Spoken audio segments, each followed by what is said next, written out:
हमारे YouTube channel Ram's academic hub में आपका स्वागत है। अक्सर हम लोग ये मान लेते हैं कि विज्ञान ना सिर्फ प्रयोगशालाओं की चारदीवारी के भीतर, वो कांच के बीकर और सफेद कोट पहने वैज्ञानिकों के बीच ही होता है। बिल्कुल। ये एक बहुत ही आम धारणा है। हाँ, लेकिन जरा एक पल के लिए हमारे आसपास होने वाली रोजमर्रा की घटनाओं पर गौर करें तो, जैसे गर्मियों की किसी दोपहर में अगर दूध रसोई के स्लैब पर बाहर छूट जाए तो क्या होता है? वो फट जाता है। सही कहा। या फिर लोहे का ही उदाहरण ले लीजिए। बिल्कुल। छत पर पड़ी लोहे की किसी पुरानी कुर्सी पर धीरे धीरे एक भूरी परत जमने लगती है और वो एकदम खोखली हो जाती है। या फिर वो बाजार से लाए गए चिप्स के पैकेट जो महीनों तक दुकान की शेल्फ पर रखे रहते हैं, फिर भी अंदर से एकदम कुरकुरे निकलते हैं। मतलब हम इन बदलावों को जीवन का एक सामान्य हिस्सा मान लेते हैं। हाँ, हम उन्हें बस इग्नोर कर देते हैं। लेकिन असल में ये प्रकृति की एक बहुत ही दिलचस्प और गुप्त वैज्ञानिक भाषा है जो लगातार हमारे चारों ओर काम कर रही है। तो आज के इस गहरे विश्लेषण में हम इसी गुप्त भाषा को समझेंगे, यानी कक्षा 10 के विज्ञान नोट्स पर आधारित रासायनिक अभिक्रियाओं और समीकरणों की दुनिया में गोता लगाएंगे। अरे वाह, ये तो बहुत ही बुनियादी और जरूरी विषय है। हाँ, मैं यही सोच रही थी कि हम ये समझने की कोशिश करेंगे कि प्रकृति अपना ये शॉर्ट हैंड कोड कैसे लिखती है और ये अदृश्य भाषा हमारे अस्तित्व को कैसे आकार देती है। तो चलिए शुरू करते हैं। बिल्कुल। इस विषय की सबसे खूबसूरत बात पता है क्या है? जिन बदलावों को हम जादू या समय का एक सामान्य असर मान लेते हैं ना, उनके पीछे एक बहुत ही स्पष्ट और सटीक व्यवस्था काम कर रही होती है। अच्छा। हाँ, मतलब विज्ञान में कोई भी घटना बिना कारण के नहीं होती। जब दूध फटता है या लोहा गलता है तो प्रकृति दरअसल हमें एक संदेश दे रही होती है। विज्ञान इन सभी संकेतों को एक खास शॉर्ट हैंड कोड के जरिए डिकोड करता है, जिसे हम रासायनिक समीकरण कहते हैं। रासायनिक समीकरण। और आज की हमारी चर्चा का लक्ष्य सिर्फ इस कोड को पढ़ना सीखना नहीं है, बल्कि ये समझना है कि क्यों ये व्यवस्था पूरे ब्रह्मांड के लिए इतनी जरूरी है। बिल्कुल। हम देखेंगे कि कैसे ये भाषा सीधे तौर पर हमारे भोजन के खराब होने से लेकर बड़े बड़े पुलों के निर्माण और उनके टूटने तक को कंट्रोल करती है। तो इस यात्रा को एक बिल्कुल बुनियादी सवाल से शुरू करते हैं। मतलब कोई भी आम इंसान ये कैसे जान सकता है कि उसके सामने कोई रासायनिक अभिक्रिया हो रही है? क्या प्रकृति हमें कुछ सुराग देती है? हाँ, प्रकृति बहुत साफ सुराग देती है। अगर हम आसपास होने वाले बदलावों को ध्यान से देखें तो मुख्य रूप से 4 बड़े संकेत मिलते हैं। अच्छा, वो 4 संकेत क्या हैं? पहला संकेत है किसी वस्तु की अवस्था में परिवर्तन हो जाना, जैसे किसी ठोस चीज का द्रव बन जाना या द्रव का गैस में बदल जाना। समझ गए। दूसरा है रंग में परिवर्तन।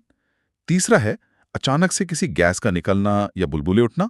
और चौथा है तापमान में बदलाव। तापमान में बदलाव मतलब किसी चीज का खुद ब खुद गर्म या ठंडा हो जाना। बिल्कुल।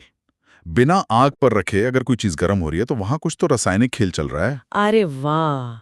अगर हम लोहे पर जंग लगने का ही उदाहरण लें तो ये रंग और अवस्था दोनों के बदलने का एक बेहतरीन उदाहरण है ना? 100% सही। स्लेटी रंग का एक सख्त लोहा धीरे धीरे भूरे रंग के एक कमजोर पाउडर में बदल जाता है। लेकिन विज्ञान इसे सिर्फ शब्दों में बयां करके नहीं रुकता। नहीं, वैज्ञानिक शब्दों से संतुष्ट कहाँ होते हैं। हाँ, वैज्ञानिक इन घटनाओं को दर्ज करने के लिए सीधे सूत्रों और समीकरणों का इस्तेमाल करते हैं। जैसे अगर मैग्नीशियम रिबन को हवा में जलाया जाए तो वो ये नहीं लिखते कि मैग्नीशियम और ऑक्सीजन के मिलने से मैग्नीशियम ऑक्साइड बना। तो वो क्या लिखते हैं? वो इसे लिखते हैं 2Mg + O2 और वो मिलकर बनाते हैं 2MgO। बिल्कुल, तीर का निशान लगाकर। हाँ, तीर के बाईं ओर जो तत्व हिस्सा लेते हैं उन्हें अभिकारक कहा जाता है और दाईं ओर जो नई चीज बनती है वो उत्पाद कहलाती है। लेकिन मेरे दिमाग में यहाँ एक सवाल आ रहा है। पूछिए। इस पूरी प्रक्रिया को इतने जटिल गणितीय समीकरण में बदलने की क्या जरूरत पड़ी? मतलब क्या शब्दों का इस्तेमाल करना ज्यादा आसान और आम लोगों की पहुंच में नहीं होता? ये बहुत ही बढ़िया सवाल है। और यहाँ सबसे ज्यादा हैरान करने वाली बात यह है कि रासायनिक समीकरण सिर्फ चीजों को छोटा करके लिखने का तरीका नहीं है। तो फिर क्या है? वो ब्रह्मांड की असलियत का सबसे सटीक चित्र है। देखिए, जब किसी घटना को सिर्फ शब्दों में लिखा जाता है ना, तो उसमें बहुत सी जानकारी छिप जाती है। शब्दों से हमें ये पता नहीं चलता कि किसी अभिक्रिया में किस तत्व के कितने परमाणु शामिल हुए। अच्छा, मतलब मात्रा का पता नहीं चलता। बिल्कुल। जब हम 2mg+O2 लिखते हैं तो ये एक अंतर्राष्ट्रीय भाषा बन जाती है। चाहे कोई वैज्ञानिक भारत में बैठा हो या जापान में, वो इसे देखकर तुरंत समझ जाएगा कि मैग्नीशियम के 2 परमाणुओं ने ऑक्सीजन के 2 परमाणुओं के साथ मिलकर एक नया ढांचा तैयार किया है। ये बात तो है। ये सटीकता सिर्फ सुविधा के लिए नहीं है, ये इस बात की ओर इशारा करती है कि प्रकृति एक बहुत ही सख्त कानून के तहत काम कर रही है। ये महज एक शॉर्टहैंड नहीं है, ये ब्रह्मांड का नियम है जिसे कागज पर गणित के रूप में उतारा गया है। ब्रह्मांड का नियम, अरे वाह। चलिए इस विचार को थोड़ा और खोल कर समझते हैं। मुझे लगता है इसका सीधा संबंध द्रव्यमान के संरक्षण के नियम से है ना? बिल्कुल, द्रव्यमान का संरक्षण प्रकृति का एक अटल नियम है कि किसी भी रासायनिक अभिक्रिया में द्रव्यमान का न तो निर्माण किया जा सकता है और न ही उसका विनाश किया जा सकता है। एकदम सही। तो इसका मतलब ये हुआ कि तीर के दोनों ओर, मतलब अभिक्रिया शुरू होने से पहले और खत्म होने के बाद, हर तत्व के परमाणुओं की संख्या बिल्कुल बराबर होनी चाहिए। और अगर वो बराबर नहीं है तो उस असंतुलित स्थिति को कंकाली समीकरण या स्केलेटल इक्वेशन कहा जाता है। हाँ, इसे ना एक बहुत ही सटीक तराजू की तरह देखा जा सकता है। तराजू? हाँ, मान लीजिए कि बाईं तरफ के पल्ले में 100 ग्राम सामग्री रखी है। जब अभिक्रिया होगी और वो परमाणु आपस में जुड़कर कोई नई चीज बनाएंगे, तब भी दाईं तरफ के पल्ले में ठीक 100 ग्राम ही सामग्री होनी चाहिए। अरे मतलब कुछ भी गायब नहीं होता? बिल्कुल नहीं। ब्रह्मांड में परमाणु ना तो अचानक से गायब हो सकते हैं और ना ही हवा में से प्रकट हो सकते हैं। वो अविनाशी हैं। इसीलिए विज्ञान में हर समीकरण को संतुलित करना जरूरी होता है। और इसे संतुलित करने के लिए हिट एंड ट्रायल विधि का उपयोग किया जाता है। हाँ, जिसमें हम दोनों ओर परमाणुओं की संख्या बराबर करने के लिए सूत्रों के आगे छोटे पूर्णांक जोड़ते हैं, जिन्हें गुणांक कहा जाता है। एक आम उदाहरण लेते हैं, लोहे और पानी के बीच की अभिक्रिया। ये बहुत ही बढ़िया उदाहरण है। इसका असंतुलित या कंकाली रूप है Fe+H2O और दूसरी तरफ Fe3O4+H2। अब बाईं तरफ लोहे का सिर्फ एक परमाणु है, जबकि दाईं तरफ 3 है। तो इसे बराबर कैसे करेंगे? इसे संतुलित करने के लिए हमें बहुत धैर्य के साथ आगे संख्याएं जोड़नी पड़ती हैं, जिसके बाद ये 3Fe+4H2O और दाईं ओर Fe3O4+4H2 का रूप ले लेता है। बिल्कुल सही। और हाँ, अभिक्रिया को और भी स्पष्ट बनाने के लिए ना भौतिक अवस्थाओं के संकेत भी लिखे जाते हैं। भौतिक अवस्थाएं जैसे ठोस, द्रव। हाँ, ठोस के लिए S, द्रव के लिए L, गैस के लिए G और जलीय विलयन के लिए AQ। और अगर तापमान बदलना हो या उत्प्रेरक डालना हो तो उसे तीर के निशान के ऊपर या नीचे लिख दिया जाता है। यहाँ ना मेरी एक बहुत ही व्यवहारिक उलझन है। क्या? जब हम उस समीकरण में परमाणुओं को बराबर कर रहे हैं तो हम सिर्फ आगे के नंबर मतलब गुणांक ही क्यों बदल रहे हैं? जैसे अगर मुझे पानी यानी H2O में ऑक्सीजन के परमाणुओं की संख्या बढ़ानी है तो मैं बस सीधे सूत्र के अंदर का नंबर बदलकर उसे H2O2 क्यों नहीं कर देती? अरे बाप रे! मतलब बाहर से पूरी गणित लगाकर समीकरण संतुलित करने से तो ये तरीका बहुत सीधा और आसान लगता है ना? हाँ, ये उलझन समझना ही तो रसायन विज्ञान की सबसे बड़ी चाबी है। देखने में ये महज एक गणित का बदलाव लगता है, लेकिन असल में सूत्र बदलने का प्रभाव बहुत भयंकर होता है। भयंकर? वो कैसे? देखिए, जब किसी सूत्र के आगे कोई नंबर लगाया जाता है, जैसे 2H2O, तो इसका सीधा सा अर्थ है कि हमारे पास पानी के 2 अलग-अलग अणु मौजूद हैं।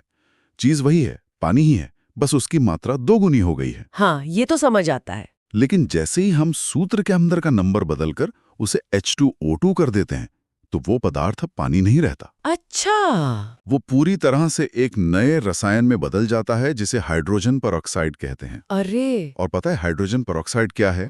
ये वो रसायन है जिसका उपयोग खावों के संक्रमण को मारने या बालों का रंग उड़ाने वाले ब्लीच के रूप में किया जाता है। बाप रे! इसे पिया नहीं जा सकता। ये शरीर के लिए विषैला होता है। प्रकृति के कानून में कोई भी अपनी गणित की सुविधा के लिए किसी पदार्थ की पहचान से छेड़छाड़ नहीं कर सकता। बिल्कुल। केवल उसकी मात्रा को संतुलित किया जा सकता है। तो मतलब सूत्र के अंदर का नंबर बदलना मतलब प्रकृति के मूल डिजाइन को ही बदल देना है। बिल्कुल। ये तो बहुत ही जबरदस्त बात है। मतलब अगर संतुलन बनाने के शॉर्टकट के चक्कर में सूत्र के अंदर का नंबर बदला गया तो हम पानी की जगह बालों का ब्लीच पी रहे होंगे। हाँ, एकदम सही कहा। तो अब जब ये पूरी तरह साफ है कि परमाणु ना तो नष्ट होते हैं और ना ही बनते हैं, बल्कि वो सिर्फ खुद को दोबारा व्यवस्थित करते हैं, तो ये जानना बेहद दिलचस्प है कि वो आपस में ये जुड़ाव कैसे करते हैं। इस नृत्य के मुख्य रूप से 5 पैटर्न होते हैं। परमाणु की इस प्रक्रिया को नृत्य या डांस कहना, ये एक बहुत ही सुंदर और सटीक उपमा है ना? चलिए पहले 2 पैटर्न की बात करते हैं जो एक दूसरे के बिल्कुल विपरीत दिशा में काम करते हैं, संयोजन और वियोजन। संयोजन अभिक्रिया वो होती है जहां 2 या 2 से ज्यादा पदार्थ आपस में मिलकर एक अकेला नया उत्पाद बनाते हैं। इसका सबसे अच्छा उदाहरण हमारे घरों की सफेदी में देखने को मिलता है। सफेदी? वो कैसे? जब बिना बुझा हुआ चूना यानी CaO जल के साथ मिलता है तो ये बहुत तेजी से अभिक्रिया करके बुझा हुआ चूना बनाता है। अच्छा। लेकिन यहाँ ध्यान देने वाली बात यह है कि इस प्रक्रिया में अत्यधिक मात्रा में ऊष्मा यानी गर्मी बाहर निकलती है। बीकर बाहर से इतना गर्म हो जाता है कि उसे छूना मुश्किल होता है। अरे वाह! और पता है, यहाँ मामला बहुत दिलचस्प हो जाता है। वो कैसे? जिन अभिक्रियाओं में उत्पाद बनने के साथ साथ ऊष्मा बाहर निकलती है, उन्हें ऊष्माक्षेपी अभिक्रियाएं कहते हैं। सर्दियों में आग सेकने के लिए प्राकृतिक गैस का जलना इसी का एक रूप है। लेकिन सच कहूं तो इस पूरे विषय में जो बात मुझे सबसे ज्यादा चौंकाने वाली लगी वो ये है कि श्वसन यानी हम जो सांस लेते हैं वो भी एक ऊष्माक्षेपी अभिक्रिया है। हाँ, इसे विस्तार से समझना ना जीवन की पूरी प्रक्रिया को समझने जैसा है। बिल्कुल। हम जो खाना खाते हैं, खासकर कार्बोहाइड्रेट, वो हमारे पाचन तंत्र में टूटकर ग्लूकोज बन जाता है। फिर जब हम सांस लेते हैं तो फेफड़ों के जरिए ऑक्सीजन हमारी कोशिकाओं तक पहुंचती है। वहां ये ग्लूकोज उस ऑक्सीजन के साथ एक धीमी अभिक्रिया करता है और टूट जाता है। और इस टूटने की प्रक्रिया में ऊर्जा बनती है। बिल्कुल, भारी मात्रा में ऊर्जा उत्पन्न होती है। इसी ऊर्जा की वजह से हमारा शरीर गर्म रहता है और हम सारे काम कर पाते हैं। जैविक रूप से देखें ना तो हमारा शरीर असल में एक बहुत ही एडवांस्ड रासायनिक हीटर है जो बिना रुके काम कर रहा है। यानी हमारा शरीर एक चलता फिरता रासायनिक हीटर है। और अगर ऊष्माक्षेपी अभिक्रियाएं ऊर्जा बाहर फेंकती हैं तो जाहिर सी बात है इसका उल्टा भी सच होगा। हाँ। ऐसी अभिक्रियाएं जिन्हें शुरू करने के लिए आसपास से ऊष्मा सोखनी पड़ती है वो ऊष्माशोषी अभिक्रियाएं कहलाती हैं। और यही वो जगह है जहां रसायनों के नृत्य का दूसरा पैटर्न सामने आता है, वियोजन अभिक्रिया। वियोजन मतलब टूटना?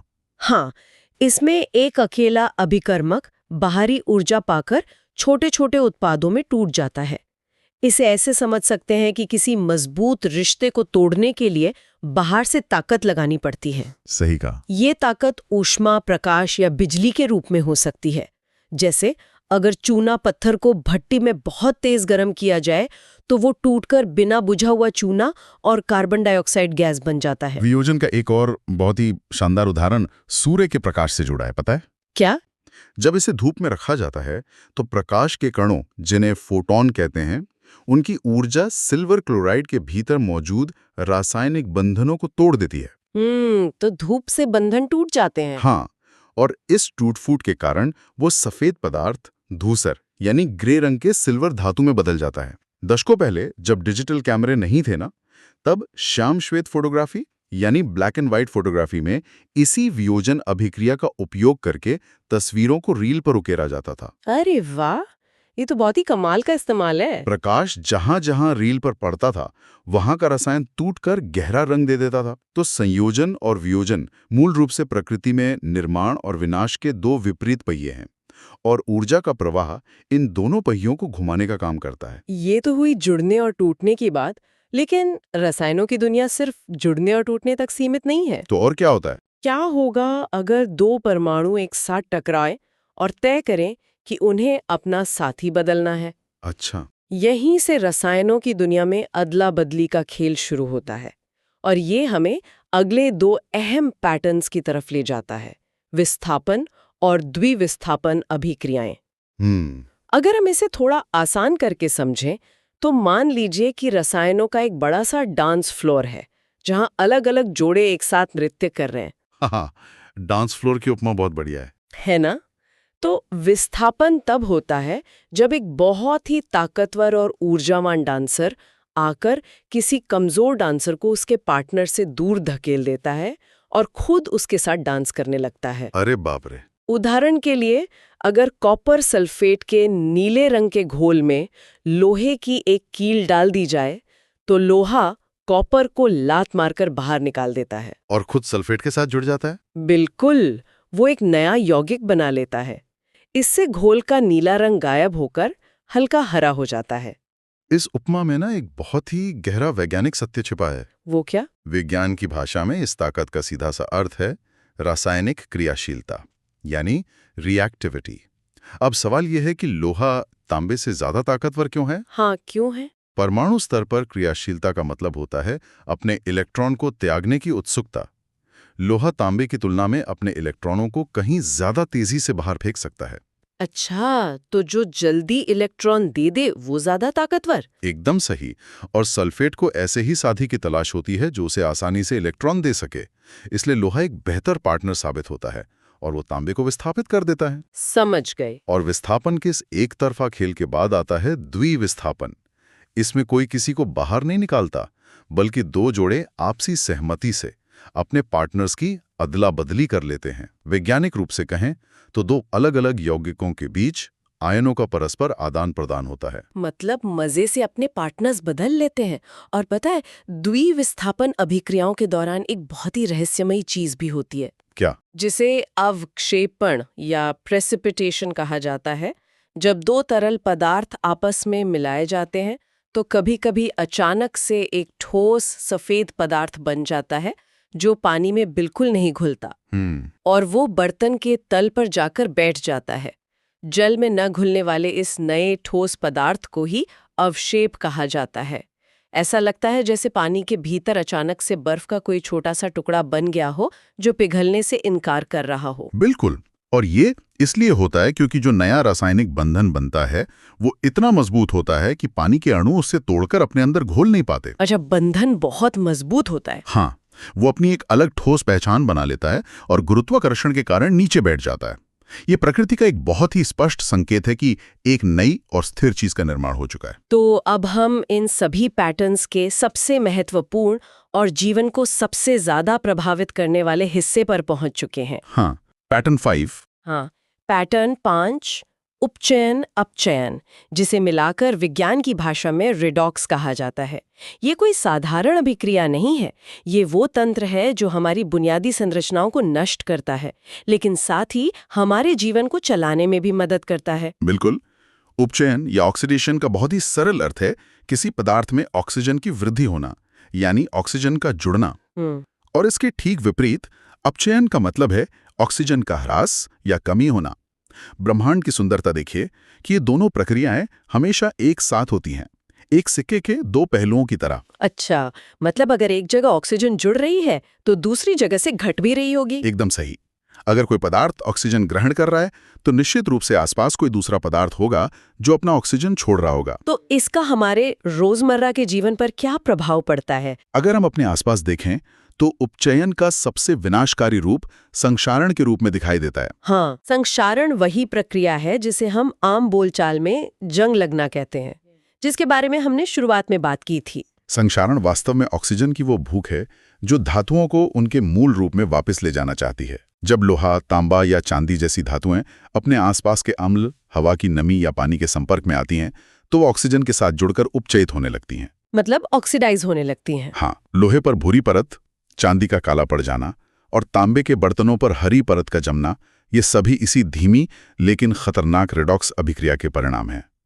ये कोई छोटी समस्या नहीं है। हाँ, मैंने सुना है इससे बहुत नुकसान होता है। हर साल दुनिया भर में संक्षारण के कारण लोहे के बड़े बड़े पुल, पानी के जहाज और वाहनों के ढांचे अंदर से खोखले होकर टूट जाते हैं, जिससे अरबों डॉलर का नुकसान होता है। बाप रे! अगर ऑक्सीजन लोहे जैसी मजबूत चीज को अंदर से खा सकती है तो क्या यही कारण है कि हमारा पुराना रखा हुआ खाना भी खराब हो जाता है? बिल्कुल, यही वो कड़ी है जो इस पूरे विषय को हमारे रसोई घर से जोड़ती है। लंबे समय तक रखे हुए वसायुक्त और तैलीय खाद्य पदार्थ, मतलब जिनमें तेल होता है, जब हवा में मौजूद ऑक्सीजन के संपर्क में आते हैं तो उनका तेल उपचयित हो जाता है। इस प्रक्रिया को विकृत गंधता या रैंसिडिटी कहते हैं। अच्छा, विकृत गंधता। तेल और वसा के उपचयित होने से उनका स्वाद कड़वा हो जाता है और उनमें से एक अजीब सी दुर्गंध आने लगती है। भोजन खाने लायक नहीं रहता। तो इसका सीधा सा मतलब ये हुआ कि जब हम बाजार से चिप्स का पैकेट खरीदते हैं और अक्सर ये शिकायत करते हैं कि अरे इसमें चिप्स से ज्यादा तो हवा भरी है, हाँ हाँ, तो वो कोई साधारण हवा नहीं होती। बिल्कुल नहीं, वो कोई हवा नहीं है, वो विज्ञान का एक बहुत ही शानदार रक्षा तंत्र है। चिप्स के पैकेट में से ऑक्सीजन को पूरी तरह से बाहर निकालकर उसमें नाइट्रोजन गैस भरी जाती है। Nitrogen gas? वो क्यों? क्योंकि नाइट्रोजन गैस प्रकृति में बहुत ही कम सक्रिय होती है। ऐसा इसलिए क्योंकि नाइट्रोजन के 2 परमाणुओं के बीच एक बेहद मजबूत ट्रिपल बॉन्ड या 13 आबंध होता है। अच्छा, तो उसे तोड़ना मुश्किल होता है। बहुत मुश्किल। जब चिप्स के पैकेट में नाइट्रोजन होती है तो वो चिप्स के तेल के साथ कोई अभिक्रिया नहीं करती और बाहर की ऑक्सीजन को भी अंदर आने से रोकती है। ये अदृश्य गैस हमारे भोजन को उपचयित होने यानी खराब होने से बचाने के लिए एक मजबूत ढाल का काम करती है। अरे वाह, तो आज से चिप्स के पैकेट की हवा से कोई शिकायत नहीं। इस पूरी चर्चा को समेटते हुए ये समझना बहुत जरूरी है कि प्रकृति की एक गुप्त भाषा, जिसे विज्ञान रासायनिक समीकरण कहता है, ये केवल किताबों में लिखे जाने वाले नीले काले अक्षरों तक सीमित नहीं है। बिल्कुल नहीं। हमने देखा कि कैसे रंग और तापमान में होने वाला एक छोटा सा बदलाव भी ब्रह्मांड के सबसे बड़े नियमों की गवाही देता है।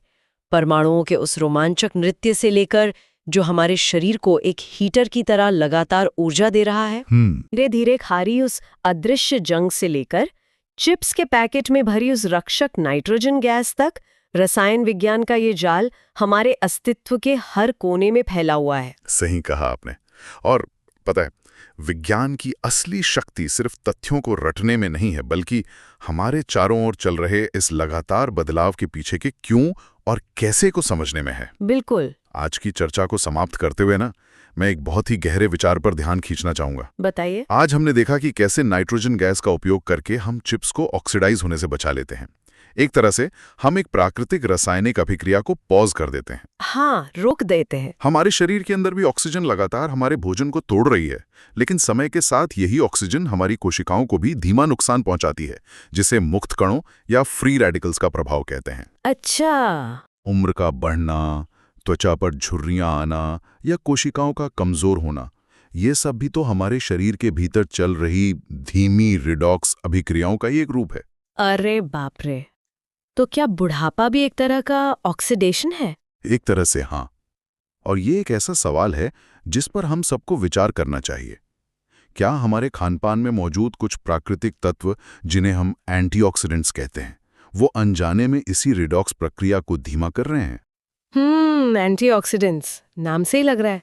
अगर मानवता भविष्य में प्रकृति के इस शॉर्ट हैंड कोड और रिडॉक्स के इस खेल को पूरी तरह से हैक कर ले, तो क्या हम इंसानी शरीर पर समय के प्रभाव को, यानी उम्र बढ़ने की प्रक्रिया को, स्थायी रूप से धीमा या रोक सकेंगे? ये सचमुच एक ऐसा विचार है जो ब्रह्मांड और जीवन को देखने का नजरिया ही बदल सकता है। ये सवाल अब हम सभी के लिए एक नई खोज का विषय है। अपने आसपास छिपी इस रासायनिक भाषा को और करीब से देखते रहिए और इन अदृश्य बदलावों के पीछे के रहस्यों को डिकोड करते रहिए। इस गहरे विश्लेषण के साथ जुड़ने के लिए बहुत बहुत धन्यवाद। धन्यवाद।